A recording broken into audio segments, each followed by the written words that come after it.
অনেক দিন পর টুনির ফুটফুটে 4টা বাচ্চা হলো। টুনি তার বাচ্চাদের নিয়ে বেশ সুখেই দিন কাটাচ্ছিল। বাচ্চারা, আমি গেলাম খাবারের খোঁজে। আমি না আসা পর্যন্ত তোমরা দরজা খুলবে না। আমাদের অনেক শত্রু আছে। আমি এসে দরজায় যখন ডাক দিব এবং একটি গোপন নাম্বার বলবো, এই নাম্বার শুনলে তোমরা দরজা খুলবে। নাম্বারটি হলো 1 2 3 4। আচ্ছা, ঠিক আছে মা। একটি কাক দূর থেকে সব দেখছিল।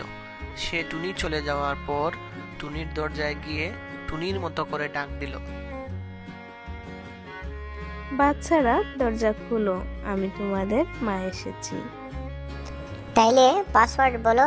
পাসওয়ার্ড না বললে আমরা দরজা খুলবো না।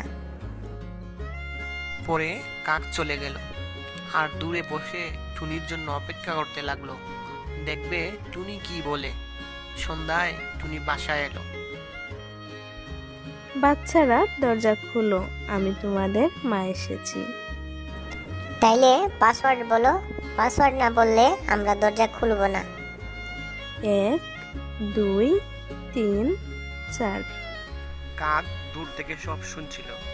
পরদিন টুনি যখন খাবারের খুঁজে বের হলো, ঠিক তখনই কাক এসে হাজির।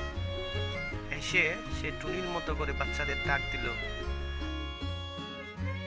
বাচ্চারা, দরজা খুলো, আমি তোমাদের মা এসেছি।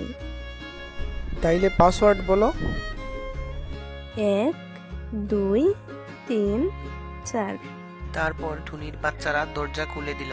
দরজা খুলতেই কাক দ্রুত বাসার ভিতর ঢুকে গেল। কাককে দেখেই বাচ্চারা ভয়ে কাঁদতে লাগলো।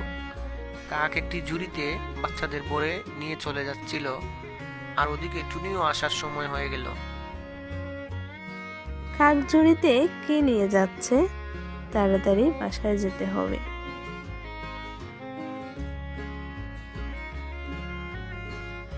টুনি বাসায় ফিরে দেখলো একটি বাচ্চাও বাসায় নেই।